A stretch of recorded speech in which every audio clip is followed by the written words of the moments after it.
आपका स्वागत है हमारे YouTube चैनल डीके स्टोरी में।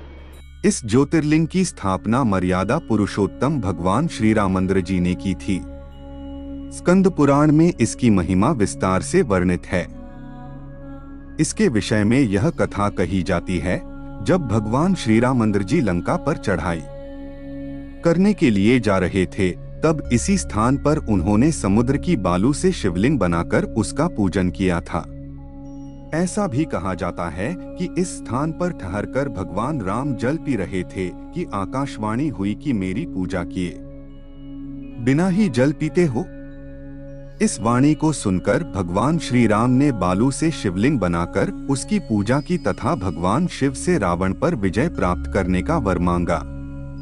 उन्होंने प्रसन्नता के साथ यह वर भगवान श्री राम को दे दिया। भगवान शिव ने लोक कल्याणार्थ ज्योतिर्लिंग के रूप में वहां निवास करने की सबकी प्रार्थना भी स्वीकार कर ली। तभी से यह ज्योतिर्लिंग यहां विराजमान है। इस ज्योतिर्लिंग के विषय में एक दूसरी कथा इस प्रकार कही जाती है, जब भगवान श्री राम रावण का वध करके लौट रहे थे, तब उन्होंने अपना पहला पड़ाव समुद्र के उस पार गंधमादन पर्वत पर डाला था। वहां बहुत से ऋषि और मुनिगण भगवान श्री राम दर्शन के लिए उनके पास आए।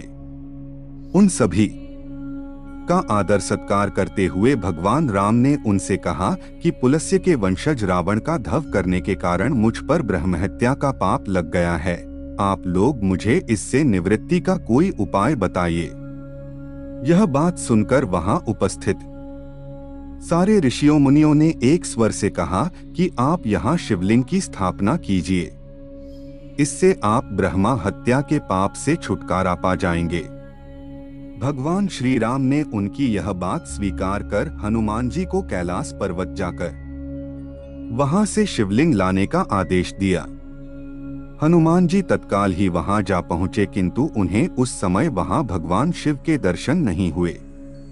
अतः वे उनका दर्शन प्राप्त करने के लिए वहीं बैठकर तपस्या करने लगे। कुछ काल पश्चात शिवजी के दर्शन प्राप्त कर हनुमान जी शिवलिंग लेकर लौटे, किंतु तब तक शुभ मुहूर्त बीत जाने की आशंका से यहाँ सीताजी द्वारा लिंग की स्थापना का कार्य कराया जा चुका था। हनुमान जी को यह सब देखकर बहुत दुख हुआ। उन्होंने अपनी व्यथा भगवान श्री राम से कह सुनाई। भगवान ने पहले ही लिंग स्थापित किए जाने का कारण हनुमान जी को बताते हुए कहा कि यदि तुम चाहो तो इस लिंग को यहाँ से उखाड़कर हटा दो। हनुमान जी अत्यंत प्रसन्न होकर उस लिंग को उखाड़ने लगे, किंतु बहुत प्रयत्न करने पर भी वह टस से मस नहीं हुआ। अंत में उन्होंने उस शिवलिंग को अपनी पूंछ में लपेटकर उखाड़ने का प्रयत्न किया, फिर भी वह ज्यों का त्यों अडिग बना रहा। उल्टे हनुमान जी ही धक्का खाकर एक कोस दूर मूर्छित होकर जा गिरे। उनके शरीर से रक्त बहने लगा। यह देखकर सभी लोग अत्यंत व्याकुल हो उठे। माता सीता जी पुत्र से भी प्यारे अपने हनुमान के शरीर पर हाथ फेरती हुई विलाप करने लगी। मूर्छा दूर होने पर हनुमान जी ने भगवान श्री राम को परम ब्रह्मा के रूप में सामने देखा। भगवान ने उन्हें शंकर जी की महिमा बताकर उनका प्रबोध किया। लाइक, शेयर और सब्सक्राइब हनुमान जी जरूर द्वारा करो। धन्यवाद। लाए गए लिंग की स्थापना भी वहीं पास में करा दी। रामेश्वर तमिलनाडु राज्य के रामनाथपुरम नामक स्थान में मौजूद है।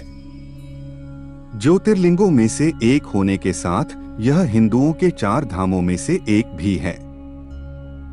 मान्यता है कि इसकी स्थापना स्वयं भगवान श्री राम ने की थी। इसीलिए इस ज्योतिर्लिंग को भगवान राम का नाम रामेश्वरम दिया गया।